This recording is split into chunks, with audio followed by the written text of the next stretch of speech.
สบายดีท่านผู้ชมกลับมาพบกับซองทอล์กนิวแล้วข้อที่เราอยากจะนำเสนอในมื้อนี้ก็ถือว่าเป็นความในใจของทหารก็ว่าได้เนาะเพราะว่าเราได้เลื่อนไปเห็นเพจหนึ่งที่เป็นเพจของทหารชื่อว่า Lao People Army News เนาะก็คือ Lao People Army News เนาะอันนี้เป็นชื่อเพจของกองทัพก็ว่าได้เนาะที่ว่าเห็นเขาเจ้าได้โพสต์ออกมาที่เขาเจ้าได้เขียนบทความเอาไว้น่าสนใจท่านผู้ชมเดี๋ยวเราจะอ่านให้ท่านผู้ชมได้ฟังเนาะ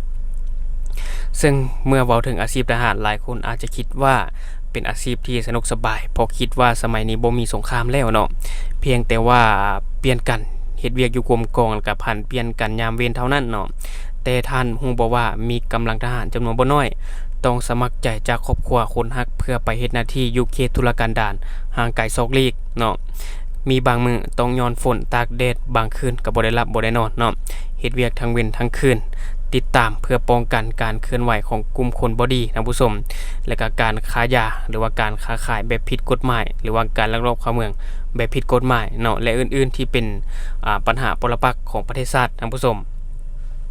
โดยรวมแล้วประเทศชาติของพวกเรามีความสงบโดยพื้นฐานมีความเสถียรภาพทางด้านการเมืองและด้านเศรษฐกิจก็มีการขยายตัวเนาะแต่ว่าอย่างไรก็ตามกำลังป้องกันชาติยามใดก็ต้องเฮ็ดหน้าที่เตรียมพร้อมสู้รบติดพันกับการก่อสร้างกำลังและสร้างพลาธิการไปพร้อมกับการปฏิบัติภารกิจเนาะปกปักรักษาประเทศชาติแม่น1ใน2ยุทธศาสตร์สำคัญของประเทศชาติของพวกเราท่านผู้ชม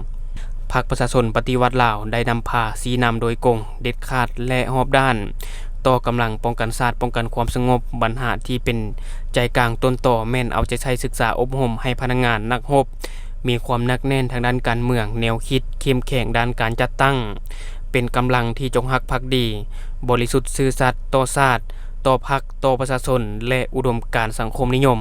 สมกับเป็นเครื่องมืออันแหลมคมของพรรคเสริมขยายธาตุแท้มูลเสือปฏิวัติของกำลังประกอบอาวุธประชาชนลาวอย่างบ่หยุดยั้งตั้งหน้าอบรมหัดแอบศิลปยุทธการยุทธวิธีเนาะท่านผู้ชมให้มีความชำนาญติดพันกับการยกระดับความสามารถบัญชาการสู้รบที่มีแบบแผนทันสมัยเป็นก้าวๆในนี้ได้สร้างกำลังหลวงให้เป็นกำลังหลักแรงที่เข้มแข็งมีกำลังแห่งและมีความสามารถสู้รบมีใส่ในทุกสถานการณ์สร้างกำลังท้องถิ่นให้เป็นหัวหน่วยที่สู้รบเข้มแข็งนอนอยู่ในยุทธศาสตร์ของท้องถิ่นมีกำลังแห่งและความสามารถปกปักรักษาท้องถิ่นของตนสร้างกำลังกองหลอนกำลังป้องกันความสงบบ้านให้มีความหนักแน่นมีความสามารถที่เฮ็ดหน้าที่เคลื่อนไหวรักษาความสงบต่อต้านและแก้ไขปรากฏการณ์ย่อท้อต่างๆทางได้สุ่มใส่ผันขยายวาระแห่งชาติว่าด้วยการแก้ไขปัญหายาเสพติดออกเป็นนิติกรรมแผนงานและแบ่งความรับผิดชอบละเอียดซึ่งได้จัดตั้งปฏิบัติอย่างจริงจังในซุมปีที่ผ่านมาได้มีความคืบหน้าในหลายด้านเป็นต้นทำลายแหล่งผลิตเครือข่ายขนส่งและจำหน่ายได้เป็นจำนวนลงหลายเนาะท่านผู้ชมอันนี้ความหมายคือกำจัดเครือข่ายหรือว่าแหล่งผลิตยาเสพติดอย่างต่างๆอะไรเนาะท่านผู้ชมแต่ก็ยังบ่หมดไปจากเทื่อเนาะเพราะว่ายังมีการลักลอบขนส่งเรื่อยๆเนาะอันนี้ก็ถือว่ามีการจับได้แล้วก็มีการผลิตออกมาเรื่อยๆเนาะดังนั้นอย่างที่เราฮู้กันอยู่เนาะเมืองบ่ดนมานี่มีกำลังทหารท้องถิ่นเมืองปากท่าแขวงบ่อแก้วกองทัพประชาชนลาวได้ปะทะกับกลุ่มคนบ่หวังดีก็คือพวกค้ายาเสพติดอยู่ภาคเหนือของสปป.ลาวเนาะซึ่งกำลังทหารท้องถิ่นเมืองปากท่าแขวงบ่อแก้วก็ต่อสู้อย่างพิละอาหารจนสามารถควบคุมสถานการณ์เอาไว้ได้จากกรณีที่เกิดขึ้นได้เฮ็ดให้กำลังฝ่ายเฮาเสียชีวิตและบาดเจ็บจำนวนหนึ่งเหตุการณ์นี้ได้พิสูจน์และแสดงให้เห็นถึงน้ำใจอันเสียสละเพื่อชาติเพื่อประชาชนอย่างแท้จริงเนาะสมแล้วที่เป็นทหารเก่งกล้าเป็นทหารของประชาชนเนาะทหารสุขสหายเมื่อก้าวเข้ามาเป็นกำลังนับแต่วินาทีนั้นเป็นต้นมาทหารพร้อมที่จะอุทิศตนเพื่อประเทศชาติถึงแม้ว่าตัวเองจะสละชีวิตแต่คุณงามความดีได้จารึกไว้ในหน้าประวัติศาสตร์ของกองทัพประชาชนปฏิวัติลาวตลอดไปท่านผู้ชมอันนี้ก็น่าจะเป็นความในใจของทหารที่อยากบอกให้ประชาชนฮู้เนาะว่า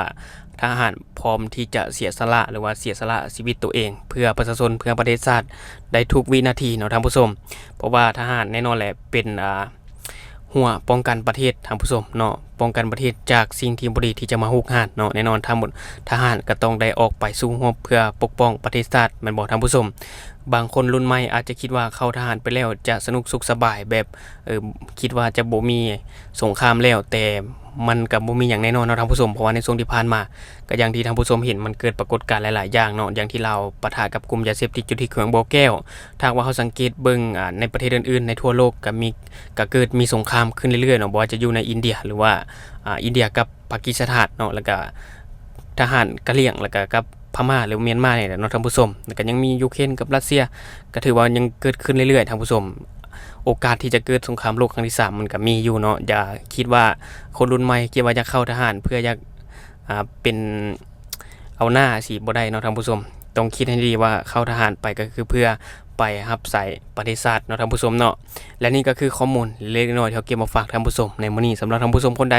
ที่เบิ่งคลิปของเราแล้วยังบ่ได้กดติดตามช่องก็อย่าลืมเนาะเข้าไปกดติดตามช่องเพื่อเป็นกำลังใจให้กันเด้ออย่าลืมสนับสนุนกันด้วยการกดติดตามช่องขอขอบใจ